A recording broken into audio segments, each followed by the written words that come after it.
বিয়ের দিন দুপুরবেলা থেকে শুরু হয়ে গেল মুষলধারে ঝড় বৃষ্টি। আমি সব কিছুর জন্য ওয়েট না করে শুরু করে দিলাম মেকআপ আর হেয়ার স্টাইল।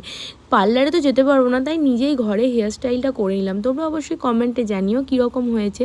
তো তারপর গাড়ি বের করে রেডি হয়ে গেছি মেয়েকে নিয়ে বিয়েবাড়ি যাওয়ার জন্য, আর বাকি সবাইকে শুভ নিয়ে আসবে। আর এসেই ননদ বৌদিরা মিলে একটু ভিডিও বানিয়ে নিয়েছি, তার মধ্যে মৌ বলছে এক্ষুনি পোস্ট হবে, তাই আমি হেসে ফেলেছি। তারপরে এখানে দেখতে পাচ্ছ কোণে সব কিছু ম্যানেজ করছে, তার মধ্যেই চলে এলো বর। এই সমস্ত রিচুয়াল শুরু হয়ে যাবে, তাই ভাবলাম যে খাওয়া দাওয়াটা কমপ্লিট করে নিই। তাই মেয়ে, আমি, ছেলে আর বাপি আমরা চারজনে আপাতত বসে গেলাম, কারণ বিয়েটা দেখবো বলে শেষ পর্যন্ত।